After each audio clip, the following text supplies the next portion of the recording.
It's Rose. It's day 11th of our coronavirus stay in place. So I stay in place by cooking and I drink wine. The only reason I drink wine is it makes me more creative in the kitchen. If you believe that, then I have a bridge in Florida that I'm going to sell to you. Also, you have to excuse me, but my hair and makeup people are off right now during the whole coronavirus pandemic, so I was on my own. Today we're making Mpignolati. Mpignolati are an Italian delicacy. They're actually from my mother's hometown, my parents' hometown, which is Raccomuto, Sicily. And what they mean is pinwheels. And as you watch me make them, you're going to understand why we get the name. But they're like a meat pie, but they're fantastic. Okay, so first you're gonna make your dough. Don't tell my mother I said this to you, but seriously, if you go to your local grocery store or your pizza shop and they sell pizza dough, just buy it. You don't have to make your own dough. I make my own dough because my mother taught me how. Okay, so we're gonna make our dough, and in order to, you can use a rolling pin.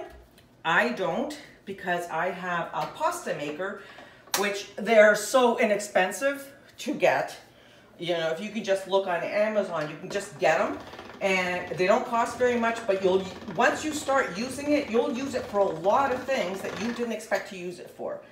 Okay, so the first time I run it through more than once, and this is in the widest setting, okay? This is setting number 1. So then after that, I just make sure it's got enough flour on it that it doesn't stick. And you're gonna love these. Seriously, you're gonna love these when they're done. You're gonna love how they look. All right, and here we go. So now we're at number 3. I like to skip because I'm always in a hurry. Everybody tells me that. I have to slow down, okay? Now we're at number 5. And I'm just gonna run it through again. Okay, now you can see that it's getting thinner. This is great. This is perfect. This dough is just perfect. My mother would be so proud. Okay, don't show my mother this video though, because she'll yell and say, "Get your hair out of your eyes." Okay, because my mother's not like, you know, you have to pin it all back. So, so don't show my mother. But this is my mother's recipe. So then I go to number 6, which is the second last setting on my pasta machine. Number 7 is too thin, but I find number 6 is just the perfect thickness. So look at this. So it's coming out. Let's just, coming out nice and thin, but not too thin. And you're probably wondering, like, what is she doing? I will show you. First of all, I'm going to cut off the ends. I hate the ends. I just put it back to the rest of the dough.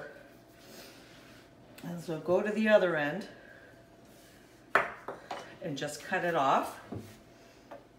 Okay, so now we have a nice uniform piece of dough. Now remember, this has yeast in it, so it's not going to be like a, you know, it's not going to be like a pie pastry.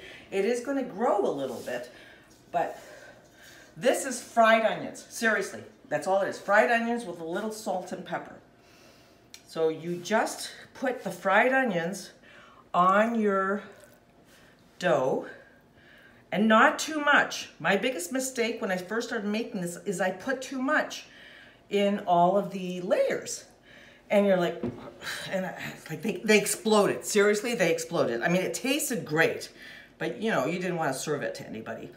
So don't mind my fingers, but like, you know, I have washed my hands for 20 seconds several times today and before I started here. So go with me on this, all right? We're all in this together. I'd love to hear from you and see what you're doing to stay busy and not go crazy during this. You know, I miss my family terribly. I'm in the States, they live in Canada. My daughter lives in a different city. She's not that far away, but I still miss her. So I just thought I would do this to stay busy. Okay, see? Okay, the onions. And you're like, that doesn't look good. No, it'll be fine because like you're gonna roll it, right? I'll show you. So this is ground meat, okay? It's fried with salt and pepper. It's just browned. You don't put any oil in it or anything. Now, what I have learned, and this was purely by mistake, is if you use a sausage filling, just, you know, like they have ground sausage, oh my God, it's fantastic. It really does make it taste good. But, you know, you can use whatever you like. If you prefer ground veal, if you ground pork, ground beef, if there's anything that you prefer, it's all gonna taste good. If you don't use the ground sausage though, make sure you season your meat because otherwise it's going to be a little bland. Okay, so now there's your meat. And then you're gonna get some Romano cheese. What? Doesn't everybody have this much grated Romano cheese in their house? Oh, okay. Yeah, this is grated Romano cheese, okay? I freeze it so it lasts me a long time. So take your hands and then you just sprinkle it on top of the filling like this. You know, isn't your mouth starting to water? Doesn't it look like this is gonna taste good? It looks so simple, and it is, and yet it's got a fantastic taste. Okay, so take the dough, the closest side to you, and you fold it over, okay? Fold it over, fold it over, fold it over, fold it over. See, and the dough is just right. It's not sticking, it's not too thin, it's not too thick. Then you take the other side and you fold it over again. This side is even easier. Okay, fold it over, fold it over. Now, this is the other thing I used to do wrong. When my mother first taught me how to make these, you can cut the end off if there's nothing in the end. You have to pick it up and you have to start rolling it like a pinwheel. But I used to roll it and it was like way too tight. And then she reminded me that, you know, the dough has yeast in it. It's gonna grow. So we're not gonna be tight. We're gonna give it room to grow. So you see that I'm just giving it room. I'm just rolling it, but not killing it, you know, where it's too tight. And I am telling you, when you taste these after they're done, you're gonna say, oh my goodness, this is fantastic. So when you get to the end, I don't know, my mother does this thing where she just kind of like curls the end over. I don't know what it is. Toothpicks. You need toothpicks. I don't know if people still buy toothpicks these days. I buy them for the odd cocktail party, but I'm gonna use them here. And you're gonna just put it in your baking pan. All right. Now, if you notice here, I have, this is just beaten egg. It's just beaten egg. I put a little water in it so it's just a little easier to spread.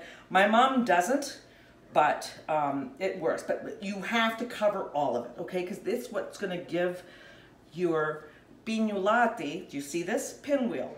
Mpignolata. One is a Mpignolata. More than one is Mpignolati. So you see how nice?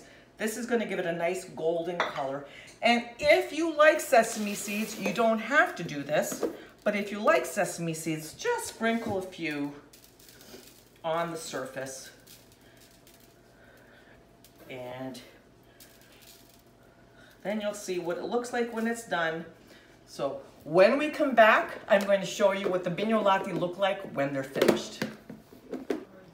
Hi, we're back.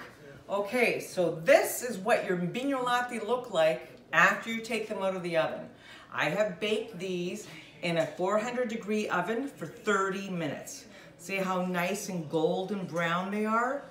They're just perfect, okay? And then I wanted to show you what they look like on the inside. Now, these are just what we call, they're plain Mpignolati, but you can make them like a pizza. You can put pepperoni in them. You can put olives, peppers, whatever you like. We happen to like them plain with a little ground meat and the onions. My father likes them with just onions and cheese. So there you have it. This is how you make rakmutisi, Mpignolati, and we'll see you the next time. God bless and stay safe.